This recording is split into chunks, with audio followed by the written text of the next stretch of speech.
Почитувани, добар ден. Ги следите вестите на Канал 8. Новиот градоначалник Николчо Илиев и членовите на Советот на општина Кочани ги добија уверенијата за предстојниот 4-годишен мандат. На средбата што ја организираше Општинската изборна комисија, беа упатени честитки за изборот, при што беше речено дека со тоа започнуваат нивните обврски за работа во интерес на сите граѓани. Со добивањето на уверенијата по завршениот прв круг од локалните избори, новиот градоначалник и членовите на Советот на општина Кочани и официјално го започнаа својот мандат. Во салата на Советот, председателката на Општинската изборна комисија Марија Гоцева им честитеше на изборот и им посака успешна и ефикасна работа во исполнувањето на проектите и решавањето на комуналните прашања, што се од интерес на граѓаните. Порача дека тоа е нивна основна должност, затоа што со добивањето на функцијата се стекнали и со обврската да помагаат во развојот на општината и унапредувањето на условите за живење. На доделувањето на уверенијата присуствуваа сите избрани на функциите, освен еден советник кој од оправдани причини не дојде на свеченоста. Потоа следуваше вообичаеното заедничко фотографирање пред општинската зграда. Да се заблагодарам и да им честитам на граѓаните на општина Кочани кои покажа голем демократски капацитет и на едни фер и демократски избори јасно искажа својата волја. Бројката, резултатот е огромен, тој радува, меѓутоа и обврзува. Тоа значи, тоа покажува, резултатот покажува дека граѓаните од нас очекуваат резултати. Тоа нема да биде ни малку лесно и едноставно, бидејќи како што имав прилика за време на 3 недели кампања во Кочани, во селата, во околината има многу нешта кои што граѓаните очекуваат да бидат направени и поправени. Тоа значи дека од денеска седнуваме и размислуваме како да ги решаваме проблемите на граѓаните. Реков дека има многу проблеми, сите одеднаш нема да можеме да ги решиме, меѓутоа обеќавам дека цврсто се зафаќаме за работа и граѓаните ќе ги дават приоритетите, а ние ќе ги решаваме. Илиев рече дека очекува коректна соработка со Советот на општината, затоа што заедничка цел е да се создадат услови за подобар живот на граѓаните, поради што не очекува обструкции. При тоа најави транспарентност и отвореност во неговото работење, како и подготвеност за соработка. Своите мислења околу работењето на новата локална власт ги изнесоа и носителите на кандидатските листи, чии членови влегоа во состав на Советот на општината. Прво, благодарност до граѓаните на град Кочани, благодарност до новинарските екипи што не следеа цело време во тек на изборната кампања, благодарност до сите кандидати на советничката листа од Социјалдемократскиот сојуз, благодарност до опозиционата ВМРО ДПМН, до независната листа. Значи имавме многу убава кампања, убави избори, се надевам да ќе продолжим во тој стил, отворени према сите, значи да направиме општината отворена за сите. Би сакал да му честитам на градоначалникот, им честитам на советниците и да кажам дека ние во претходните 4 години како партија која што беше на власт заедно со градоначалник и со мнозинство во Советот, бевме конструктивни, работевме заедно со нашите колеги и покажавме дека сме Совет кој што заслужува да биде награден и да биде следен од граѓаните. ВМРО ДПМН заедно со коалиционите партнери ќе продолжи во контекст на она што го теравме и во минатиот пат и верувајте дека ќе бидеме конструктивна опозиција и дека ќе го следиме секој чекор на градоначалникот и на советниците, односно на нивните програми и верувајте дека тука ќе бидеме во служба на народот и на служба на граѓаните. Се надевам дека ова е почеток на една успешна работа и соработка во интерес на граѓаните од општина Кочани. Честитки до изборот на градоначалникот и му посакувам исто така успех во работата. Апелирам да се посвети повеќе внимание на младите. Со ова не сакам да ги деградирам по старите генерации во општината, но апелот се должи на тоа дека ако сакаат да останеме овде, а не тие да бидат сами со штурците и чавките, мора да се посвети повеќе внимание на младите и младинските политики. По добивањето на уверенијата и започнувањето на работните обврски, советниците се договорија на 2 ноември да се одржи конститутивната седница, на која ќе се официјализираат и координаторите на советничките групи, пошто официјално Советот ќе може да започне со работа. Првата работна средба на која ќе се разгледуваат прашања што се од надлежност на советниците е планирано да се одржи на 15 ноември. Во меѓувреме, новиот градоначалник Николчо Илиев влезе во својот кабинет и најави дека веќе од четврток ќе започне со исполнување на преземените обврски на новата функција.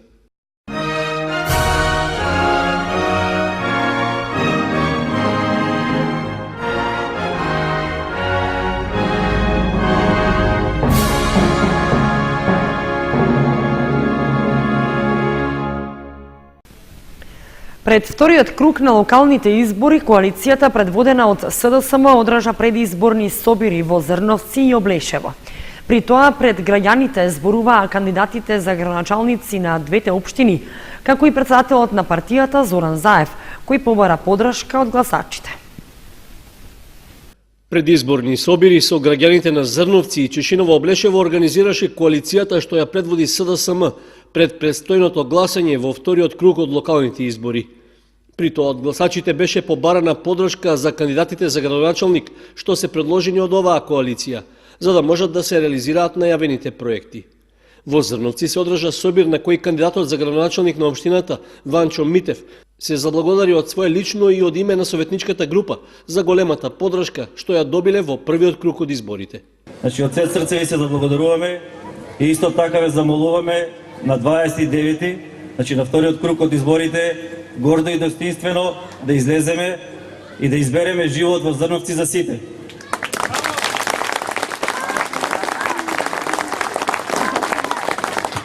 Значи во изминатиот период мојот против кандидат проба да ја минимизира мојата личност и мојата кандидатура со тоа што изнесе еден куп лаги и невистини. Значи јас само ќе му порачам нека продолжи со негативната кампања. Ние не сме како нив и затоа на 29 октомври ќе им ставиме крај на нивното недомакинско владење. Председателот на СДСМ Зоран Заев рече дека Митев ја има целосната подршка од него и од партијата за понудените проекти и очекува граѓаните да му ја дадат довербата. Со промените кои што ќе се случат овде во Зрновци. Прво ќе вбризгаме пари за да ја стабилизираме општината. Општината е во долгови. Мораме да ја стабилизираме за да дадеме ветар во грб. Веднаш за водоводите и канализациите преку Министерството за транспорт и врски. Ќе ги обезбедиме финансиските средства да почне на секаде да се гради.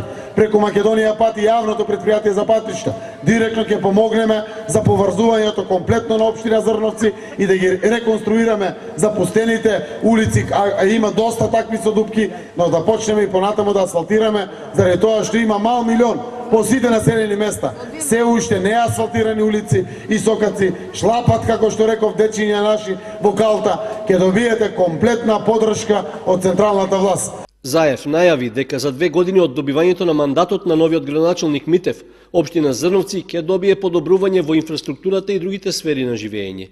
Потоа, предизборниот карван на коалицијата на СДСМ во Облешево одржа собир со граѓаните на општина Чешиново Облешево, каде најпрвин се обрати кандидатот за градоначалник Горанчо Крстев, кој на овие избори по втор пат ја бара подршката од гласачите. Ви обреќав на сите граѓани тука 2013 година. Не можев, пошто не ми избраа граѓаните. Сега е правата шанса да кажеме стоп на овој криминал што се правеше во нашава општина.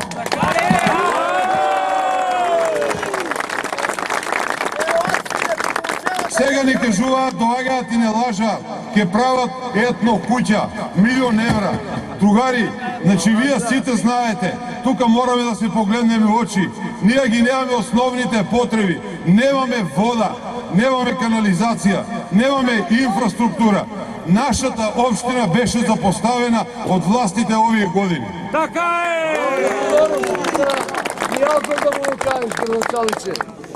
Затоа сите ве замолувам честно, поштено на 29-ти да искочеме сите заедно масовно, да го заокружиме бројот 19 за победа. За своите понудени проекти во решавањето на инфраструктурните проблеми во општината, Крстев доби јавна подршка и од председателот на СДСМ Заев, кој рече дека време е и руралните општини да добијат соодветно внимание од државата. Имаме огромни пари за да реализираме капитални проекти. Заедно сите ќе ги решаваме уличка по уличка. Заедно во сите села.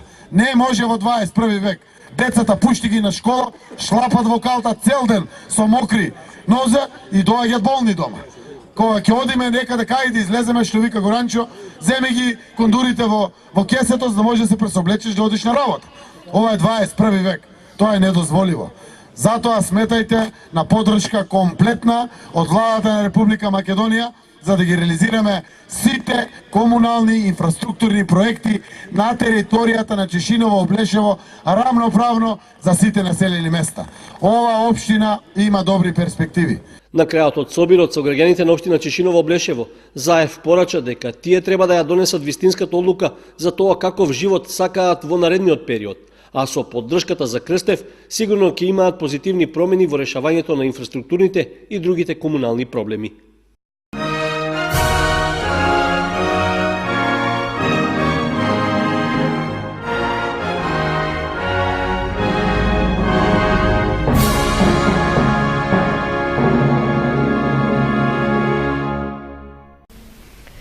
Жител на Облешево бил повикан на разговор во Кочанската полициска станица поради закана. Пред одржувањето на предизборниот собир на коалицијата на СДСМ во ова населено место, приведениот се заканувал дека ќе фрли бомба на местото што било планирано да се одржи собирот. Жител на селото Облешево завршил на разговор во полициската станица во Кочани, откако се заканувал дека ќе фрли бомба. Според официјалното известување од полицијата, во вторникот околу 17 часот и 30 минути, телефонски било пријавено дека во пицерија во Облешево, 44 годишниот Т.Ј., жител на селото, во разговор со соселаните, рекол дека ќе го спречи најавениот предизборен политички собир на коалицијата на СДСМ. Во дојавата до полицијата, било најавено дека лицето се заканувало оти ќе фрли бомба и на тој начин ќе го спречи говорот на председателот на СДСМ и на кандидатот за градоначалник на општина Чешиново Облешево од оваа партија. Потоа, Т.Ј. бил повикан во полициската станица и по извршениот разговор со него околу 19 часот си заминал. Граѓанска иницијатива на млади луѓе од државата треба да придонесе за реставрација и заживување на просторот на споменикот на слободата во Кочани. Се работи за проект што е поддржан и од фондацијата Фридрих Еберт, а се планира објектот во иднина да стане место на културни и други манифестации за младите. Со децении напуштениот и заборавен споменик на слободата во Кочани, кој со својата грандиозност и уметничка вредност не е во вниманието на локалните и државните институции и власти, станува интересен за младите активисти од фестивалот Акто од Битола. Нивната иницијатива за заживување на вакви простори што некогаш имале и културна, и историска и уметничка вредност, ги донесе во Кочани, каде снимија кратки разговори и мислења од граѓаните што треба да се прави со околината на споменикот. Целта им е да го оплеменат просторот и да им го отстапат на граѓаните како место за различни општествени активности. Сметаме дека во Македонија има многу значајни уметнички скулптурални дела, ова е едно од позначајните, кој што се распаѓа веќе подолго време и она што ние го работиме како иницијатива од област на современа уметност и култура е тоа, едно од иницирање на оживување на овие споменици, на кој што понатаму во соработка со локалната заедница, со кочанчани, би го дигнале проблемот малце на повидливо ниво и би го решавале. Низ различни чекори, веќе проблемот очигледно дека малце и покомплексен, од инфраструктура до детална реставрација на мозаикот и на тоа како бил во негова првобитна состојба. Тука има некои плочи кои што ги нема, делови фалат, но она што нас ни е битно исто така соработката со луѓето од Кочани и мислам дека е добро што денес така дојдовме на една неформална средба и се надам ќе продолжиме таа соработка, но ние сакаме баш да иницираме како да кажем, видливост на одредени проблем поврзани со култура и уметност. Поддршка за иницијативата на членовите на АКТО доаѓа и од германската фондација Фридрих Еберт. Целта на овие проекти, на овие активности е не само да се направи реставрација и зачувување на овие проекти, на овие дела кои што се оставени на заборавот на времето, уништувањето и од човековата рака и заборавеност од аспект на институционална грижа, туку фокусот е и да се направи едно искористување на овој јавен простор односно негова употреба од страна на локалците, на локалната самоуправа, на самите граѓани. Освен споменикот на слободата во Кочани, иницијативата на младите луѓе од фестивалот Акто е и за реставрација и заживување со соодветни активности на напуштениот офицерски дом во Битола, како и на старата железничка станица во Скопје. Измрзнаа овошните и лозовите насади. Во некои региони штетите се 100%. Цената на овошјето ќе оди нагоре, посебно на јаболката, чија што цена ќе се зголеми повеќе од двојно. Ниските температури ги уништија земјоделските посеви. Поради минусните температури во повеќето региони низ земјава, измрзнаа голем дел од овошните и лозовите насади. Земјоделците велат дека штетите во некои региони се 100%. Најпогодени се производителите на јаболка. Во обид да ги спасат насадите од измрзнување, ги примениле сите потребни мерки, но залудно. Измрзнувањето драстично ќе зголеми цената на јаболката. Цените ќе одат нагоре. Но јаболката ќе стигне до 70 денара за кратко време. Ресен нема јаболка. Има за месец дена јаболка што може да дадат. Оно е се оде. Нема од градоли, тоа главното ли што е, не знам, важно нема род. Кажуваат дека нема, само се плачат земјоделците дека нема род. Преполовина вика 1/3 од јаболката што било напред, 1/3 нема од јаболка. Значи нема. Според проценките на овоштарите во Преспанскиот регион, околу 80 до 90% од родот е уништен. Велат дека овие штети се поголеми од ланските, кога половина од родот и исто така поради ниските температури измрзнале. Земјоделците велат дека штетите ќе ги почувствуваат и крајните потрошувачи. Оти во недостиг на домашни јаболка ќе се зголеми увозот на јаболка кои ќе бидат поскапи од домашните, кои се поевтини и поквалитетни.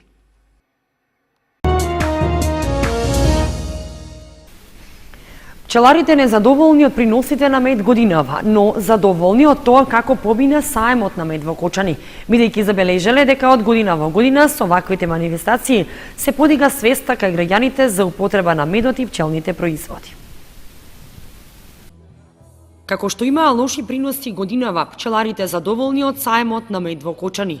Поголем дел од своите производи што ги нудеа на штандовите ги продале, а за до година се надеваат на подобра година во однос на приносите. Пред граѓаните ги представија своите производи, за кои што истакнаа дека се комбинации од пчелни производи и се доста квалитетни, а меѓу другото кажаа и тоа дека радува што од година во година се подига свеста кај граѓаните за употреба на медот и пчелните производи. Од секогаш е било случај да пчеларството е табу тема кај граѓаните, односно случајно ако некој го убоде некоја пчела, значи се прави паника, се мистериозно го тоа доживуваат и така натаму.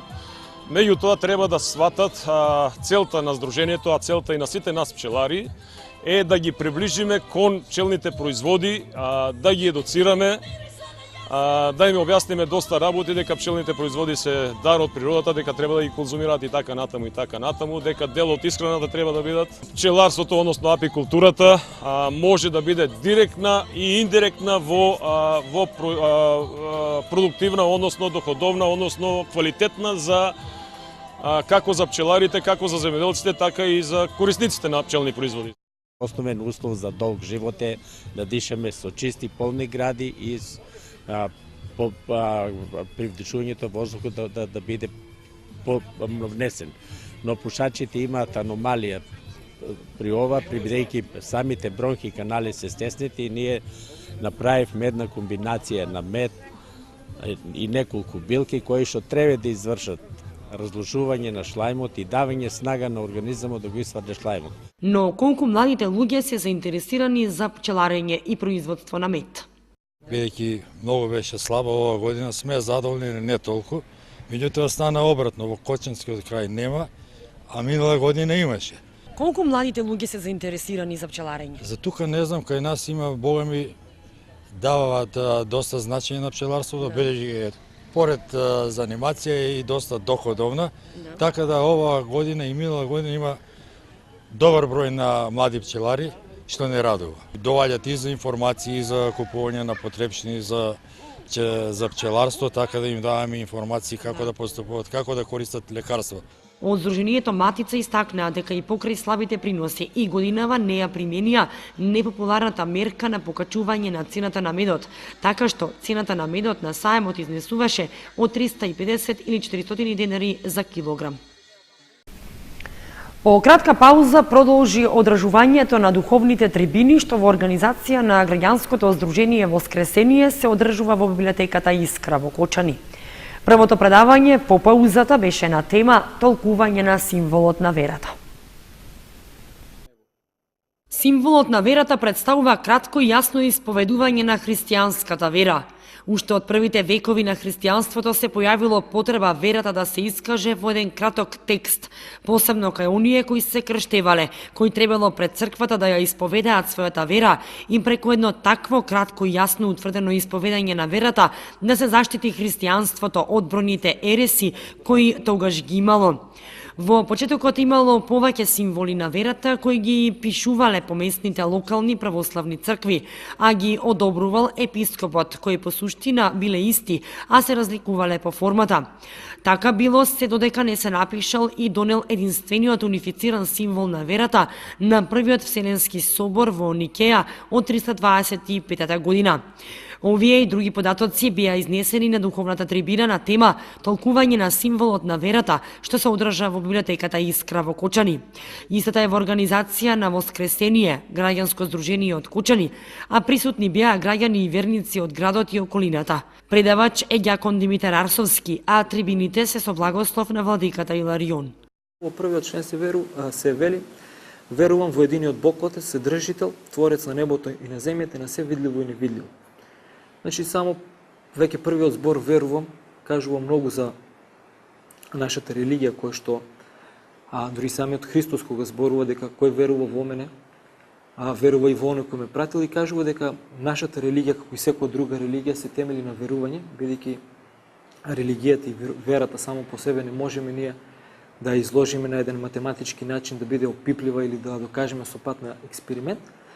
Знаеме дека Христос е вистинска историска личност и дека сето оно учење кое што ни било дадено од него е вистинско.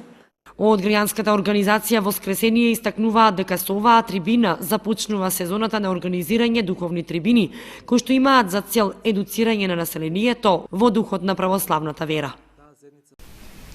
Од 6 до 11 ноември ќе се одржи овогодишниот саем на книгата. Организатор е библиотеката Искра, а се очекува на читателите да им бидат понудени разновидни изданија од поновата издавачка продукција на издавачките куќи. На почетокот на ноември во библиотеката Искра ќе биде организиран годинешниот саем на книгата. Истиот се организира во рамките на одбележувањето на месецот на книгата. Организатор на оваа манифестација е Кочанската библиотека Искра, која ќе ги отвори вратите за љубителите на пишаниот збор, велат одговорните во установата. Според најавите, терминот на одржување на саемот на книгата е закажан за 6 ноември и истиот ќе трае 5 дена, односно до 11 ноември. Иако засега не е утврден бројот на издавачките куќи кои ќе излагаат на саемот во Кочани, според најавите од библиотеката во Кочани, интересот меѓу издавачите е голем. Се очекува учество на 6 издавачки куќи, кои во наредните денови ќе треба да го потврдат своето учество на оваа манифестација, на која се слави книгата и творештвото на авторите. На годинешниот саем на книгата во Кочани се очекува на читателите и на љубителите на книгата да им бидат понудени разновидни изданија од поновата и постарата издавачка продукција на издавачките куќи. Цените ќе бидат намалени или, како што истакнуваат издавачите, ќе бидат саемски. Инаку, искуството од досегашните саеми на книгата во Кочани покажа дека интересот за читање во Кочани меѓу граѓаните е голем, па од тука и големиот интерес за купување книги по намалени цени. Кочани се вбројува меѓу оние општини во државата во кои се сака книгата и се почитуваат делата на авторите и авторскиот труд.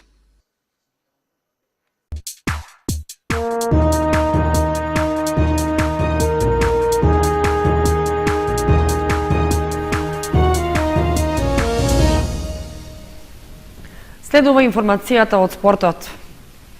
Екипите на фудбалската школа Фудбал Старс, кои се напреваруваат во јуниорската и детската лига, го одиграа редовното 8 коло.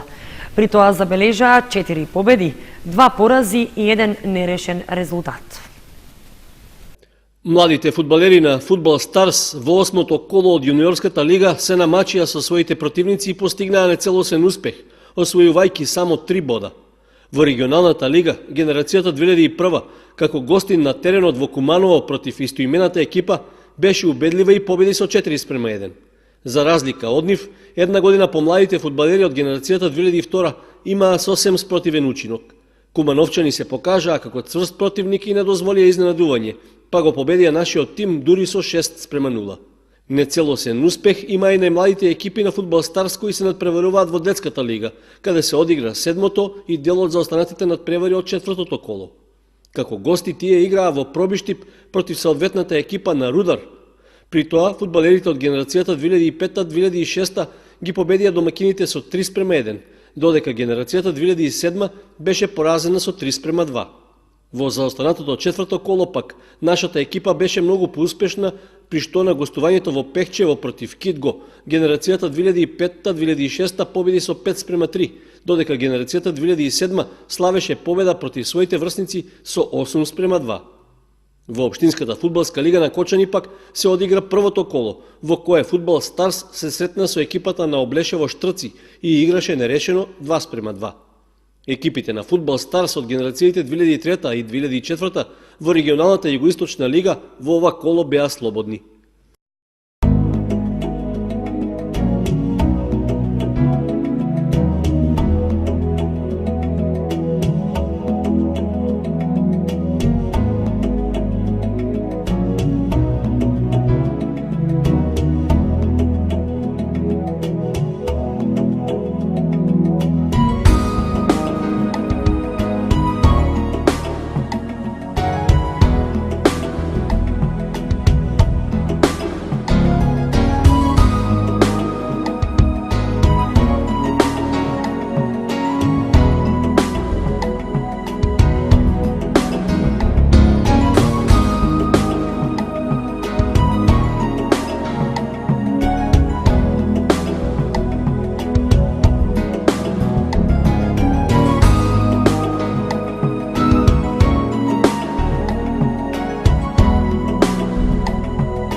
Почитувани, со прогнозата за времето ги завршуваме и овие вести на Канал 8.